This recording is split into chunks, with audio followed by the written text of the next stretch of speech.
Ashamaa harka fuudhee daawwattoota fi kabajamtoota keenya amma kan argamnu jechuudha. Asuma magaalaa Adaamaatti argamna. Hiriyaa kiyya waggaa dheeraa osoo waliin argamu wal arguuf deemaa jirra. Kun waan zira. Baatijaa moo mootoo argini? Abe, iba jirta. Kunoo Ezzaddiin jedhama asitti argama. Na dhiisee kana biyya kanaa galee. Asuma kun magaalaa Adaamaa kana bareedee jechuudha. Xumura gara keessummoota nuuf Oromoo wal agarsiisa mana barbaadde. Haala sechi. Investimentii fudhadhee Oromiyaa deemna. Ezzaddiin amma turgaa nu biraa deemte ani waggaa dheeratti lakkaa jiraatu baatii ja'a jedhaa jirta. Wallahi baatii sadii akka oolu. Sadii iyyuu? Akka oolu. Kunoo akkana jirti magaalaa Adaamaa. Mee maaliif naannoo kana dhufte natti waan naannoo kana dhufte? Naannoon kun naannoo seenati. Ayyee boo. Abbaa bakkatti akkuma gaashee jedhe sama isa. Ayyee. Kanaaf yeroo biraa haasofnee jira. Okay. Ni haasofna. Bareedatti haasofna. Waaw sirri bareedduma Adaamaa asirra. Naannoon kun wanji mazooraa irra jira natti fakkaata.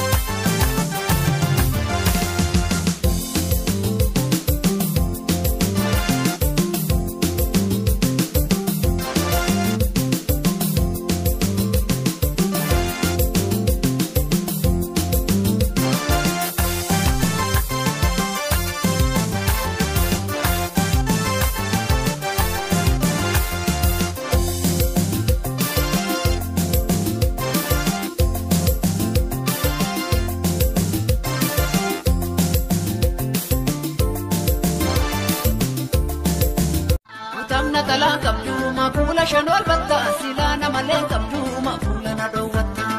Natalan kabduma pula shanol batta silana malen kabduma pula sadawata. Ote jennana igen jabbi si kabe keti jennana tu kalbi si dabe. Ote jennana igen jabbi si kabe.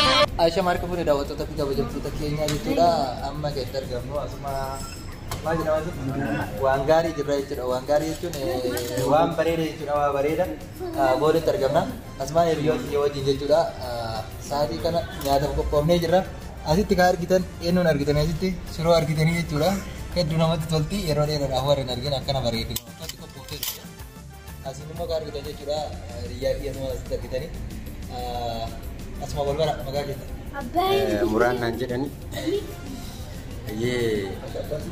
Kunoo haalli irra jiru kana fakkaata. Bootan jiru waan gaarii jedhama. Shiroonis tanuma argitan kana baay'ee namatti tolti ilaalame. Isin akkamasisnu. Dhaqaa isinii jammarra. Kanaafuu akkuma argitan jechuudha. Isinlee asuma asitti argitanii isiin tokko mutawwaadha. Eenyu jedhama? Maqaa kee jedhama? Lillu. Leelu. Liyyu. Abbaa kee wajjin himattu? Abbaa kee wajjin himattu? Amma dhiisi kana. Eshi kabajamtoota fi daawwattoota keenyaa warreen argamtan share, like, subscribe godhaa. Gochuu hin dagatinaa hin jenna. Comment. Asumaan argitanii hiriyyaan kiyya asumaan jira. Akkasumas kun amma nyaataaf qophoofnee jirra. Nyaata kana mootu wajjin nyaanna isin hin jenna. Hiriyoonni keenya kagaa iddoo garaagaraa teettanii biyya keessaa fi biyya alaa jiraatanii nu daawwataa jirtanillee wajjin nyaanna. Nyaanni kun nyaata keenyaa nyaata waliinitti isin hin jenna. Wanti warri nu daawwataa jirtan guutuun keessan galatooma. Subscribe, like nu godhaa isin hin jenna. Galatooma.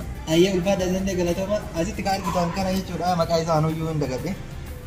Kun jechuudha abukaadoo jedhama. Akkanatti kanaaf harka bitaatiin nyaatta akkanaan hin jenne harka bitaa miti. Harka bitaatiin kaameraa maraa jira. Kanaaf hiriyooti turtii waggaa dheeraa booda wal agarre hunduu na biratti argamanii nyaata nyaachuuf qophiirra jira jechuudha. Akkuma argitan jechuudha nyaanni jiraa jiranii. Kanaaf subscribe, like gochuu hin dagatinaa isin jenna. Ulfaadhaa galatooma turtii gaarii isin himaa ta'u nyaata booda walitti deebina. Ulfaadhaa baay'ee isin jedha. Utamna talaan kabduma pula shanol batta silana malen kabduma pula nadowata. Utamna talaan kabduma pula shanol batta silana malen kabduma.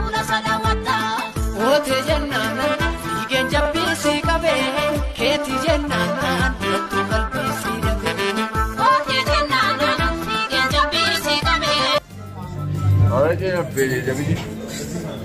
Ya están en desde Kiri. La mata tan capro que Kiri. Abjari pun bocah tak kita nak bukit Kiri.